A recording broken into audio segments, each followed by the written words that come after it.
Hi students, welcome to learn in commerce.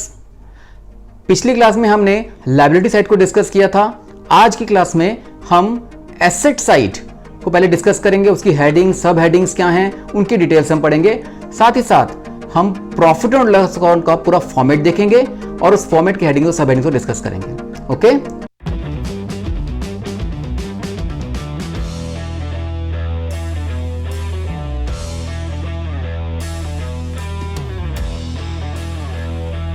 अब ये balance sheet पे वापस आओ। ये आपका लायबिलिटीज़ का पूरा पार्ट मैंने आपको जो समझाया, शेयर होल्डर ऑफ फंड्स के अंदर share capital, reserve and surplus और मनी रिसीव्ड के बारे में डिटेल पढ़ी। Share application money pending allotment है। नॉन करंट लायबिलिटीज़ के अंदर लॉन्ग टर्म बोराइंग्स है, अदर लॉन्ग टर्म लायबिलिटीज़ हैं, लॉन्ग टर्म प्रोविजंस हैं, short term borrowings, trade payables, short term provisions और अदर करंट लायबिलिटीज़। इसमें एक और पार्ट था डेफर्ड टैक्स लायबिलिटी। इसको पढ़ते हैं। डेफर्ड टैक्स लायबिलिटी का एक पार्ट है जो कि मैंने डिटेल में वहाँ नहीं था। हमने जो प्रॉफिट एक्चुअल में निकाला जिस पर टैक्स बनता है हमारा, लेकिन जब अकाउंटिंग प्रॉफिट हम बाद में कैलकुलेट करते हैं तो उसमें कोई डिफरेंस आता है। यानी कि हमारा टैक्स बनता है 10,000 जो हम एक्चुअल खुद कैलकुलेट कर रहे हैं, पर जब बैलेंस शीट्स वगैरह बनती है तो हमारा टैक्स बन रहा है 12,000। तो 2,000 का डिफरेंस जो हमने बाद में देना है तो उसको बोलते हैं डेफर्ड टैक्स लायबिलिटी, जो बाद में देंगे। यानी कि अगर जो एक्चुअल प्रॉफिट बाद में निकल के आ रहा है, टैक्स बाद में निकल के आ रहा है, वो अगर ज़्यादा निकलता है तो डेफर्ड टैक्स लायबिलिटी बन जाएगा। लेकिन अब हो सकता है बाद में कम निकल रहा हो तो वो हमारे पास रिफंड भी आ सकता है, तो उसको हम डेफर्ड टैक्स एसेट्स में डाल देते हैं। तो आपको दोनों में से एक जगह डालना है। डेफर्ड टैक्स लायबिलिटी आपका नॉन करंट लायबिलिटी में और डेफर्ड टैक्स एसेट्स आपका नॉन करंट एसेट्स में। डिफरेंस देखना है कि आपने जो प्रॉफिट पर टैक्स निकाला और जो एक्चुअल प्रॉफिट बाद में निकल के आ रहा है उसमें डिफरेंस आ रहा है। वो डिफरेंस नहीं है तो इसमें से कोई हेड में दोनों में से कहीं नहीं जाएगा। अगर दोनों में से कोई भी डिफरेंस आ रहा है, अगर आपने देना है गवर्नमेंट को तो डेफर्ड टैक्स लायबिलिटी में आ जाएगा, और अगर रिफंड आना है, वापस आना है, तो डेफर्ड टैक्स एसेट्स में भी आ जाएगा। इस तरीके से ये पार्ट आएगा। लेकिन अब हम बात करते हैं एसेट्स के अंदर। सेकंड जो हमारा इक्विटी एंड लायबिलिटीज़ का first main balance sheet heading थी, बैलेंस शीट हेडिंग की सेकंड हेडिंग है एसेट्स। ये है हमारा बैलेंस शीट के फॉर्मेट का दूसरा पार्ट एसेट्स का। एसेट्स को दो मेन हिस्सों में डिवाइड किया है, एक नॉन करंट और करंट। सेम उसी तरीके से जो एसेट्स हमारे लॉन्ग टर्म के लिए हैं वो नॉन करंट में, और जो शॉर्ट टर्म के लिए हैं वो सब करंट एसेट्स में। जैसे कि नॉन करंट एसेट्स में सबसे पहले आता है फिक्स्ड एसेट्स। फिक्स्ड एसेट्स के अंदर टेंजिबल एसेट्स हैं, इंटेंजिबल एसेट्स हैं, कैपिटल वर्क इन प्रोग्रेस है और इंटेंजिबल एसेट्स अंडर डेवलपमेंट है। पहले हम इन दोनों को देखते हैं। एसेट्स की डिटेल देखो। ये बैलेंस शीट हेडिंग है एसेट्स, जिसमें पहली मेजर हेडिंग है नॉन करंट एसेट्स, और उसके अंदर फिक्स्ड एसेट्स के अंदर दो पार्ट हैं, एक टेंजिबल फिक्स्ड एसेट्स और एक intangible fixed assets. Tangible fixed assets, those fixed assets which we can see, which we can touch, for example land, building, machine, plant, vehicles, गाड़ियाँ हो गई, ऑफिस इक्विपमेंट हो गई, मशीनरीज हो गई, फर्नीचर है, फिक्सचर्स हैं। लाइफ स्टॉक मीन्स पालतू जानवर हो गए, कंप्यूटर्स हो गए, ऑफिस इक्विपमेंट, ये सब जो एग्जांपल हैं, ये पार्ट्स जो हैं, ये टेंजिबल फिक्स्ड एसेट्स के हैं। उसके अलावा कुछ इंटेंजिबल फिक्स्ड एसेट्स भी हैं, ये भी लॉन्ग टर्म के लिए हैं। ये सारे एसेट्स आप लॉन्ग टर्म के लिए रख रहे हो कंपनी की अपनी ऑपरेटिंग एफिशिएंसी को बढ़ाने के लिए। लेकिन goodwill, brand, trademark, copyright, software, computer software हो गए, पब्लिशिंग टाइटल्स हो गए, माइनिंग राइट्स हो गई, कुछ recipes, formulae, designs, licence, franchise, intellectual property rights, ये सब एग्जांपल रहते हैं जो ऐसे फिक्स्ड एसेट्स के हैं जो हम कहीं से देख नहीं सकते, छू नहीं सकते। ये सब एग्जांपल्स हमारे इनटेंजिबल फिक्स्ड एसेट्स के अंदर आते हैं। तो नॉन करंट एसेट्स के अंदर जो फिक्स्ड एसेट्स का पार्ट है उसके अंदर दो पार्ट हो गए, एक टेंजिबल लैंड, बिल्डिंग, मशीनरी वगैरह, और intangible goodwill, patents, trademark, licence वगैरह। तो ये हमारे दो मेन पार्ट्स हो गए फिक्स्ड एसेट्स के, टेंजिबल और इनटेंजिबल। उसके बाद इसी में बैलेंस शीट के अंदर एसेट्स पार्ट में टेंजिबल इंटेंजिबल के अलावा एक दे रखा था capital work in progress. Capital work in progress वो है यानी कि जो भी मशीन, बिल्डिंग, लैंड पर अभी काम चल रहा है, अभी काम ख़त्म नहीं हुआ, उसको डालते हैं हम कैपिटल वर्क इन प्रोग्रेस के अंदर। और किसी इंटेंजिबल एसेट्स की अगर डेवलपमेंट चल रही है जिस पर भी काम खत्म नहीं हुआ, उसको इस फोर्थ पार्ट में डाल देंगे, इंटेंजिबल एसेट्स अंडर डेवलपमेंट। तो एक टेंजिबल एसेट्स हो गए जो कंप्लीट हैं, इंटेंजिबल एसेट्स हो गए, उसके बाद जिन टेंजिबल एसेट्स पे काम चल रहा है वो कैपिटल वर्क इन प्रोग्रेस के अंदर, और जो इंटेंजिबल एसेट्स के अंदर काम चल रहा है वो इंटेंजिबल एसेट्स अंडर डेवलपमेंट में आ जाएंगे। अब आगे बढ़ते हैं। इस ए पार्ट फिक्स्ड एसेट्स के बाद बी पार्ट में है नॉन करंट इन्वेस्टमेंट्स। वो इन्वेस्टमेंट्स जो लॉन्ग टर्म के लिए हैं, जो इन्वेस्टमेंट्स हमने कई कई सालों के लिए कर रखी हैं। डेफर्ड टैक्स एसेट्स मैंने बताया आपको। इसके बाद लॉन्ग टर्म लोन्स हैं और अदर नॉन करंट एसेट्स हैं। ऐसे करंट एसेट्स के अंदर करंट इन्वेस्टमेंट्स हैं, इन्वेंट्रीज है, ट्रेड रिसीवेबल्स है, इन सब डिटेल में आपको उसी में दिखा रहा हूँ। अब नॉन करंट एसेट्स में फिक्स एसेट्स तुमने पढ़ लिया था। अब इसी नॉन करंट एसेट्स के अंदर हमारे पास एक है नॉन करंट इन्वेस्टमेंट। वो इन्वेस्टमेंट चाहे प्रॉपर्टी में हो, मैंने कहीं प्रॉपर्टी में इन्वेस्ट कर रखा हो, इक्विटी शेयर्स में है, प्रेफरेंस शेयर्स में है, गवर्नमेंट सिक्योरिटीज़ में, डिबेंचर्स में, bonds, mutual funds, partnership firm, कहीं पर भी इन्वेस्टमेंट कर रखी है जो कि 12 महीने से ज़्यादा के लिए है, वो सब आ जाएगी नॉन करेंट इन्वेस्टमेंट्स के अंदर। तो wherever the investment is for more than 12 months that will come under non current investments. लेकिन अगर यही इन्वेस्टमेंट्स, ऐसी इन्वेस्टमेंट सारी शॉर्ट पीरियड के लिए है, 1 साल से कम के लिए है, वो सब शॉर्ट टर्म इन्वेस्टमेंट्स में आ जाएंगी। उसको भी पढ़ते हैं। उसके अलावा इस नॉन करेंट एसेट्स में आता है लॉन्ग टर्म लोन्स। मुझे कहीं से एडवांस, मतलब मैंने कहीं पर एडवांस दे रखा है लॉन्ग टर्म के लिए, कोई कैपिटल एडवांस दे रखा है फिक्स एसेट्स एक्वायर करने के लिए, सिक्योरिटी डिपॉजिट्स कर रखी है, एम्प्लॉयज़ को लोन दे रखे हैं लॉन्ग टर्म, या सप्लायर्स को लोन दे रखा है, उधार दे रखा है लंबे समय के लिए, वो सब long term loans and advances में आ जाएंगे। और अगर कोई ऐसे नॉन लॉन्ग टर्म के एसेट्स अगर किसी कैटेगरी में नहीं आए हैं नॉन करंट एसेट्स, वो सब आ जाएंगे अदर नॉन करंट एसेट्स में। चाहे लॉन्ग टर्म के लिए डेटर्स हों, नॉर्मली डेटर्स हों, बिल रिसीबल हो, वो 1 साल से कम टाइम के लिए होता है, लेकिन फिर भी अगर कोई ट्रेड रिसीबल्स अगर 1 साल के लंबे समय के लिए है, ज़्यादा समय के लिए है, तो वो अदर नॉन करंट में आ जाएगा। प्रिलिमिनरी एक्सपेंसेस है जिसको हम 8 से 10 साल या 5 साल में राइट ऑफ करते हैं, अंडर राइटिंग कमीशन है, discount on issue of shares, loss on issue of debentures, expenses on issue of shares, ये सब ऐसी चीज़ें हैं जिसको हम राइट ऑफ करते हैं for a more than 1 year, 3 साल, 5 साल, 10 साल तक भी इसको राइट ऑफ करते हैं अपने एसेट्स में से। तो इसलिए जितने पीरियड में राइट ऑफ करेंगे, इतने लंबे समय तक राइट ऑफ करेंगे, इसलिए सब ये अदर नॉन करंट एसेट्स में आ जाएंगे। इसी तरीके से हम करंट एसेट्स से पहुंचते हैं एसेट्स के अंदर। हमारे पास जो दूसरा पार्ट था करंट एसेट्स का, उसके अंदर थे एक था करंट इन्वेस्टमेंट्स, यानी वही equity shares, preference shares, government securities, debenture, bond, mutual funds में अगर मैंने 1 साल से कम समय के लिए कहीं पर इन्वेस्ट कर रखा है, वो आ जाएगा करंट इन्वेस्टमेंट्स में। इन्वेंट्रीज, कोई भी इन्वेंट्री मेरी कंपनी में, मेरी फैक्ट्री में पड़ी है, रॉ मटेरियल की, वर्क इन प्रोग्रेस की, फिनिश गुड्स की, कोई स्टॉक पड़ा हुआ है, स्टोर्स एंड स्पेयर पार्ट्स हैं, लूज टूल्स हैं, ये सब हमारा इन्वेंट्री का हिस्सा बनेगा। और ट्रेड रिसीबल, जैसे मैंने ट्रेड पेबल्स बताया था कि क्रेडिटर्स और बिल्स पेबल को ऐड करके हम ट्रेड पेबल्स बनाते हैं, ऐसी डेटर्स और बिल रिसीबल को ऐड करके हम ट्रेड रिसीबल्स बनाते हैं। इसके अलावा एसेट्स के अंदर, करंट एसेट्स में और 3 सब हेड्स हैं, जिसमें एक है कैश एंड कैश इक्विवेलेंट्स, जिसमें आता है cash balance, bank balance, cheques हैं, ड्राफ्ट हैं, ये सब आता है कैश एंड कैश इक्विवेलेंट्स के अंदर। यानी ये वो हेडिंग है जिसके अंदर या तो वो कैश और बैंक बैलेंस होगा, या फिर वो चीज़ें ईजिली कैश में कन्वर्ट हो सकती हैं या कैश के बराबर होती हैं। कुछ ऐसे, जैसे मैंने आपको लॉन्ग टर्म लोन्स बताया था यहाँ पर, कि अगर मैंने कहीं पर कोई फिक्स एसेट्स एक्वायर करने के लिए एडवांस दे रखा है तो वो लॉन्ग टर्म लोन्स में आ जाएगा। लेकिन अगर ऐसा ही कोई एडवांस मैंने कम समय के लिए दे रखा है, कोई भी लोन्स एंड एडवांस किसी रिलेटेड पार्टीज़ को 1 साल से कम के लिए दे रखा है, वो short term loans and advances की कैटेगरी में आ जाएगा। और लास्ट में आता है अदर करंट एसेट्स, यानी ऐसे कोई भी एसेट्स जो किसी भी कैटेगरी में अभी तक नहीं आए, वो अदर करंट एसेट्स में आ जाएंगे। जैसे प्रीपेड एक्सपेंसेस हो गया, एडवांस में टैक्स दे रखा है गवर्नमेंट को, प्रीमियरी एक्सपेंसेस, अंडर राइटिंग कमीशन, अगर मैं इसको 1 साल से कम समय के लिए, वही under writing commission, discount, loss, अगर 1 साल के लंबे समय के लिए राइट ऑफ कर रहा हूँ, तो वो लॉन्ग टर्म में अदर नॉन करंट एसेट्स में चला गया था। लेकिन वही अगर मैं 1 साल से पहले पहले राइट ऑफ कर दूंगा, तो वो आ जाएगा मेरा अदर करंट एसेट्स में।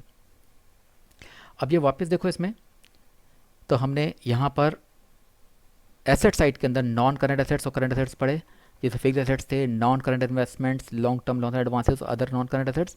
और करंट एसेट्स के अंदर करंट इन्वेस्टमेंट्स थी, इन्वेंट्रीज मतलब स्टॉक वगैरह, ट्रेड रिसीबल, डेटर्स थे, कैश एंड कैश इक्विवेलेंट्स था, शॉर्ट टर्म के लिए लोन थे, और अदर करंट एसेट्स जो किसी कैटेगरी में नहीं आए, किसी सब हेड में नहीं आए। तो ये हमारे 2 हिस्से हो गए इस बैलेंस शीट के। पहला पार्ट 1 में हमने बैलेंस शीट के पार्ट में लाइबिलिटीज़ एंड इक्विटीज़ का 4 सब हेड्स देखे, मेन हेड्स के सब हेड्स देखे, और एसेट्स के 2 मेन हेड्स के अंदर बाकी सब हेड्स को कैटेगराइज किया। अब इसके अंदर हमारे पास पार्ट 2 है। पार्ट 2 जो कि form of statement of profit and loss है। इस प्रॉफिट एंड लॉस की स्टेटमेंट के अंदर जो फॉर्मेट है, उसमें सबसे पहले हम डालते हैं revenue from operations. What is revenue, यानी कि डेली कामकाज में कंपनी ने अपने ऑपरेशंस के दौरान जो भी रेवेन्यू अर्न की यानी कि सेल की, उस सेल को दिखाते हैं हम रेवेन्यू फ्रॉम ऑपरेशंस। एक तरीके से नेट सेल्स है, नेट सेल्स मतलब सेल्स में से सेल रिटर्न्स माइनस करके जो भी आंसर आएगा वो सब आ जाएगा रेवेन्यू फ्रॉम ऑपरेशंस में। उसके बाद इसमें अदर इनकम आती है। रेवेन्यू ऑपरेशन यानी डेली एक्टिविटीज़ से जो भी सामान जो भी कंपनी सामान बेच रही है, सर्विस दे रही है, उससे जो पैसा आ रहा है वो रेवेन्यू ऑपरेशन। लेकिन इसके अलावा कहीं से भी इनकम आएगी, इंटरेस्ट, डिविडेंड, कमीशन कहीं से भी आएगी, वो उसका अदर इनकम में आ जाएगा।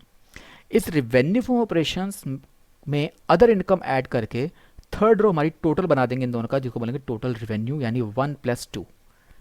First part revenue operation, second part other income को ऐड करके बन जाएगा टोटल रेवेन्यू। अब इस टोटल रेवेन्यू में से फोर्थ पार्ट में, फोर्थ रो में हम सारे एक्सपेंसेस दिखाएंगे। उन एक्सपेंसेस में ये कुछ सब हेड्स हैं। इसमें सबसे पहले है कॉस्ट ऑफ मटेरियल कंज्यूम, यानी कि कितना मटेरियल कंज्यूम किया, उसकी डिटेल्स अभी आगे हम पढ़ते हैं। कितना स्टॉक परचेज किया, change in stock, employee benefit expenses, finance cost, depreciation expenses और बाकी सारे अदर एक्सपेंसेस। ये सारे एक्सपेंसेस आएंगे इस एक्सपेंसेस के अंदर, जिसको हम टोटल एक्सपेंसेस में यहाँ पे टोटल करके दिखा देंगे। अब इस थर्ड में जो हमारे पास टोटल रेवेन्यू आया था और फोर्थ में टोटल एक्सपेंसेस आए हैं, टोटल रेवेन्यू में से टोटल एक्सपेंसेस माइनस करके हमारा निकल आएगा फिफ्थ रो में प्रॉफिट बिफोर टैक्स, मतलब third row minus fourth row. उसके बाद इसमें से प्रॉफिट बिफोर टैक्स में से हम टैक्स माइनस करके प्रॉफिट आफ्टर टैक्स निकाल देंगे। ये तक फॉर्मेट है आपकी इनकम स्टेटमेंट का, यानी प्रॉफिट एंड लॉस स्टेटमेंट का। अब चलते हैं इनकी एक एक करके डिटेल्स। ये हमारे पास इनकम स्टेटमेंट डिटेल्स हैं, जिसमें पहला हेड था रेवेन्यू फ्रॉम ऑपरेशंस, जिसका मीनिंग क्या है, revenue earn by the company from its operating activities.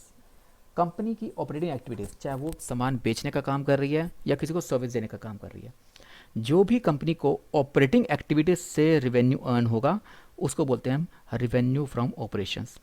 जैसे कि revenue from sale of products, product बेच के रेवेन्यू आई, या सर्विस देकर रेवेन्यू आई, या स्क्रैप सेल करके भी रेवेन्यू आई। Revenue from the sale of products, revenue from the sale of services and revenue from the sale of scrap. Product, service, scrap, किसी को बेचकर जो भी डेली एक्टिविटीज से, ऑपरेटिंग एक्टिविटीज से कंपनी को पैसा मिल रहा है, वो सब आ जाएगा रेवेन्यू फ्रॉम ऑपरेशंस में। इसके अलावा कोई भी इनकम फॉर्म को मिलती है, कंपनी को मिलती है income earned by the company from its non operating activities, क्योंकि ऑपरेटिंग एक्टिविटीज से तो आ जाएगा रेवेन्यू फ्रॉम ऑपरेशंस, और नॉन ऑपरेटिंग एक्टिविटीज़ यानी कि जो उसका रूटीन बिजनेस नहीं है, चाहे वो इंटरेस्ट इनकम है, डिविडेंड इनकम है, फिक्स एसेट्स की सेल पर कोई प्रॉफिट हुआ है, इन्वेस्टमेंट्स की सेल पर कोई प्रॉफिट हुआ है, बैड डेब्ट्स रिकवर हुए हैं, कोई रेंटल इनकम आ रही है, ये सब इनकम उसकी अदर इनकम में आ जाएगी। यानी जो इनकम ऑपरेटिंग एक्टिविटीज से नहीं आ रही, वो सब नॉन ऑपरेटिंग एक्टिविटीज से इनकम अदर इनकम कैटेगरी में डाल दी जाएगी।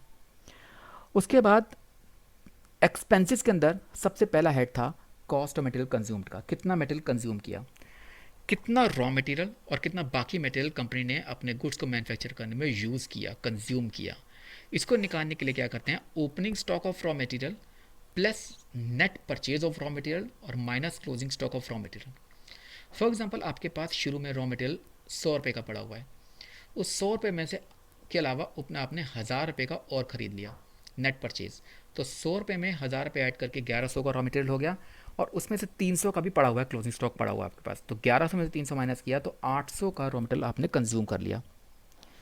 तो जो भी आपने ओपनिंग स्टॉक था उसमें नेट परचेज को ऐड किया। नेट परचेज जो लिखा है इसका मतलब जो परचेज में से रिटर्न्स होंगे माइनस करके दिखाने हैं। नेट परचेज मतलब purchase minus returns. Opening inventory of raw material में net purchase of raw material add करके उसमें क्लोजिंग स्टॉक और रॉ मटेरियल माइनस कर दो, तो आपका मटेरियल कंज्यूम्ड आ जाएगा। एक्सपेंसेस के सेकंड पार्ट में हमारा था परचेज ऑफ स्टॉक, जो भी हम गुड्स परचेज करते हैं रीसेल करने के लिए, जिसमें कुछ प्रोसेस नहीं करना, बस खरीदना और बेचना है, उसको हम बोलते हैं purchase of stock in trade.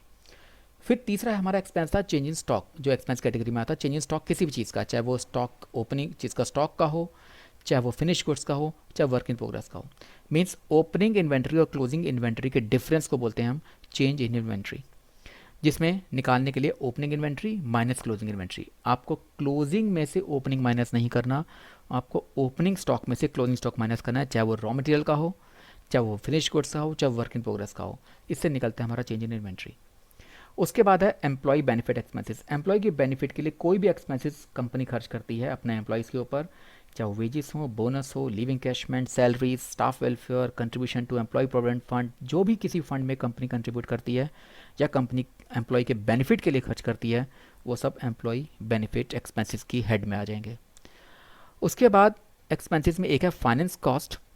जो भी कॉस्ट कंपनी को करनी पड़ रही है बोरोइंग्स के ऊपर, कंपनी ने लोन ले रखा होगा उस पर इंटरेस्ट पे करना है, बैंक ओवरड्राफ्ट पर इंटरेस्ट पे करना है, कैश क्रेडिट लिमिट पर, कोई कैश क्रेडिट लिमिट पर अगर इंटरेस्ट पे करना है, डिबेंचर्स पर इंटरेस्ट है, बॉन्ड्स पर है, पब्लिक डिपॉजिट्स पर है, ये सब इंटरेस्ट पे कर रही है कंपनी बोरोइंग्स के ऊपर। उसके अलावा डिबेंचर्स के इश्यू पर जो डिस्काउंट हुआ था उसको राइट ऑफ करना है, डिबेंचर्स की रिडेम्पशन पे जो प्रीमियम है वो पे करना है, प्रोसेसिंग फ़ीस है, गारंटी चार्जेस हैं, कमिटमेंट चार्जेस हैं, जितने भी ऐसे एक्सपेंसेस हैं जो फाइनेंशियल मैटर से रिलेटेड हैं वो सब हमारे फाइनेंस कॉस्ट में आ जाएंगे। कौन कौन से, चाहे भी इंटरेस्ट आपने पे कर रहे हो लोन के ऊपर, बैंक ओवरड्राफ्ट के ऊपर, कैश क्रेडिट के ऊपर, डिबेंचर्स के ऊपर, बॉन्ड्स के ऊपर, जो भी इंटरेस्ट पे कर रहे हैं, डिस्काउंट राइट ऑफ कर रहे हैं, प्रीमियम पे करना है रिडेम्पशन ऑफ डिबेंचर्स के ऊपर, गारंटी चार्जेस हैं, ये सब चीज़ें फाइनेंस कॉस्ट के अंदर आती हैं। उसका डेप्रिसिएशन और एमोटाइजेशन एक्सपेंसेस था। डेप्रिसिएशन जो होती है वो टेंजिबल एसेट्स यानी मशीन बिल्डिंग फर्नीचर की वैल्यू अगर कम होती है, टेंजिबल एसेट्स की वैल्यू अगर कम होती है, उसको डेप्रिसिएशन बोलते हैं। और अगर इनटेंजिबल एसेट्स की वैल्यू कम होती है तो उसको हम एमोटाइजेशन बोलते हैं। तो डेप्रिसिएशन लगता है प्लांट पर, मशीन पर, बिल्डिंग पर, फर्नीचर पर, और एमोटाइजेशन होगा पेटेंट्स, ट्रेडमार्क, कॉपीराइट, सॉफ्टवेयर, जिनकी जो इंटेंजिबल एसेट्स हैं। तो ये डेप्रिसिएशन एमोटाइजेशन एक्सपेंस का एक हेड है, और एक है अदर एक्सपेंसेस लास्ट में। जो भी एक्सपेंसेस किसी भी, the expenses that are not on any of the above heads, किसी भी हेड में नहीं आए हैं, वो अदर एक्सपेंसेस में चाहे कैरिज इनवर्ड हो, कैरिज आउटवर्ड हो, audit fees, rates, rent, taxes, bank charges, advertisement expenses, power के खर्चे, इलेक्ट्रिसिटी के खर्चे, टेलीफोन के तमाम वो सारे खर्चे, सेलिंग खर्चे, डिस्ट्रीब्यूशन के खर्चे, जितने भी आपके तमाम खर्चे जो किसी भी, ना तो वो डेप्रिसिएशन के अंदर आया, ना फाइनेंस कॉस्ट में आया, ना एम्प्लॉय बेनिफिट में आया, ना पर स्टॉक में आया, वो सारे अदर एक्सपेंसेस आपके इस अदर एक्सपेंसेस के हेड में आ जाएंगे। तो ये हमारा पूरा इनकम स्टेटमेंट का फॉर्मेट था और उसकी डिटेल्स थी। रेवेन्यू ऑपरेशंस में अदर इनकम ऐड करनी है, टोटल रेवेन्यू बन जाएगा। एक बार दोबारा चेक कर लो, बैलेंस शीट में हमने दो पार्ट देखे, इक्विटी एंड लायबिलिटी, जिसमें चार मेन हेड्स थे, share holder funds, share application money, pending allotment, non current liabilities और करंट लायबिलिटीज़, जिसके अंदर सब हेड्स के अंदर अलग अलग पार्ट्स पड़े। सेकंड पार्ट था एसेट्स का, नॉन करंट एसेट्स और करंट एसेट्स, ये सब लॉन्ग टर्म के और सब शॉर्ट टर्म के अलग अलग सब हेड्स की डिटेल्स पड़ी। और ये हमारा सेकंड पार्ट था इसी पूरी फाइनेंशियल स्टेटमेंट्स का, form of statement of profit and loss, इसमें revenue from operations, other income को ऐड करके टोटल रेवेन्यू निकलती है। फिर सारे एक्सपेंसेस जो हमने एक एक करके पढ़े, उन सब एक्सपेंस को ऐड करके इस रेवेन्यू में से माइनस कर दो तो प्रॉफिट बिफोर टैक्स आ जाता है, और लास्ट में टैक्स माइनस करके आपका प्रॉफिट आफ्टर टैक्स निकल आता है। इस प्रॉफिट आफ्टर टैक्स निकालने के बाद आपका ये पूरा खत्म हो जाएगा। तो ये पूरा आपका फर्स्ट चैप्टर की जो डिटेल्स हैं वो इस फाइनेंशियल स्टेटमेंट्स की डिटेल्स के अंदर कवर्ड हो जाती हैं। तो this was all about the first chapter of second part B of your 12th book, financial statements of a company, जिसकी डिटेल्स हमने पढ़ी। Now in the next class we will start with the ratio analysis, the most important chapter of your second part. But till then, stay connected with Learn and Commerce, and thanks once again.